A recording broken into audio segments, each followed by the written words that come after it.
আসসালামু আলাইকুম রহমতুল্লাহ। প্রিয় বন্ধুগণ, আশা করি সকলে ভালো আছেন। আমিও আপনাদের দোয়ায় আল্লাহর রহমতে অনেক ভালো আছি। মোল্লা ইঞ্জিনিয়ারিং রেফ্রিজারেশনের পক্ষ থেকে সকলকে জানাই আন্তরিক শুভেচ্ছা। চলে আসলাম আপনাদেরকে নিয়ে সুন্দর একটা ভিডিওতে।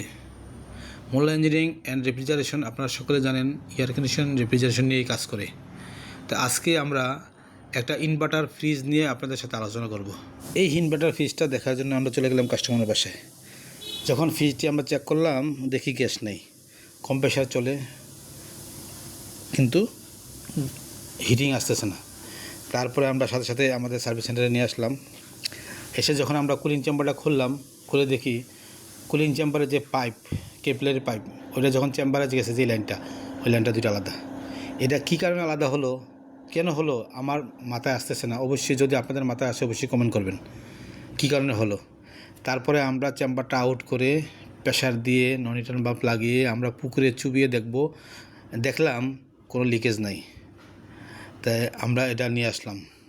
ফ্রিজটা যখন কাস্টমারের বাসা থেকে আমরা নিয়ে আসলাম, অবশ্যই এটা পার্ট বাই পার্ট আমাদেরকে চেক করে তারপরে নতুন করে কাজ করতে হবে, তাহলে কাজটা পারফেক্ট হবে। আর যদি আমি চেক করে না করে খালি কাজ করে দিলেই হবে না।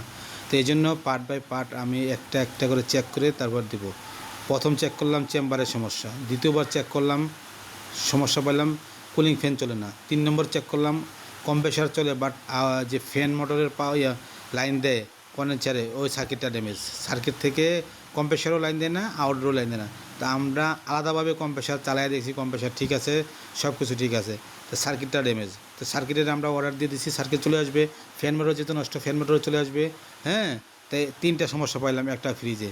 তো এই যেহেতু সমস্যা পাইছি, আস্তে আস্তে 3টা সমস্যার সমাধান করব আমরা। এখন আমরা সমস্যার সমাধান করব, যেহেতু অনেক দিন যাবৎ পরে ছিল, সেহেতু আমরা এটাকে ভালো করে নাইট্রোজেন দিয়ে ওয়াশ করতে হবে।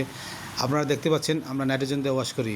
অবশ্যই যারা এয়ার কন্ডিশনার রেফ্রিজারেশন কাজ করেন, আপনারা এই ফ্রিজ এবং এয়ার কন্ডিশন যখন ওয়াশ করেন কী দিয়ে ওয়াশ করেন এবং সেটা কমেন্টে জানাবেন, যাতে এর সে ভালো কিছু থাকলে আমরা সেটা ইউজ করব, আপনাদের সাথে আপনাদের সহযোগিতায় কাজ করব।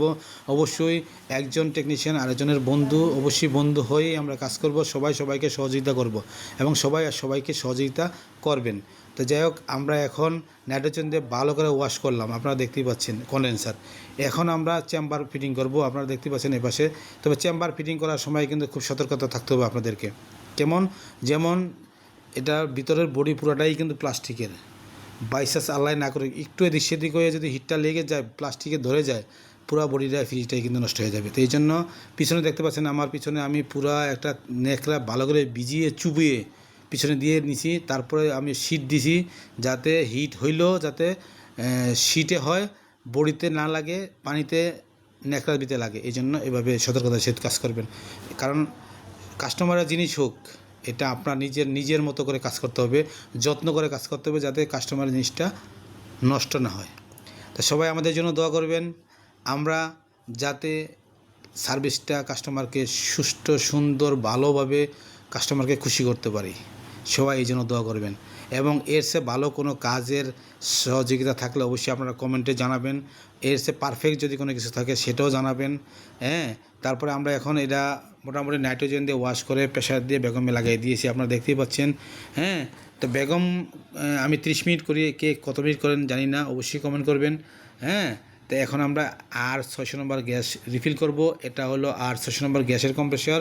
তো ধন্যবাদ সবাইকে, ভালো থাকবেন, সবাইকে সহযোগিতা করবেন, সবাইকে কাজে হেল্প করবেন। হ্যাঁ, যাতে আমরা সবাই একজন কাস্টমারকে সেবামূলক কাজ দিতে পারি।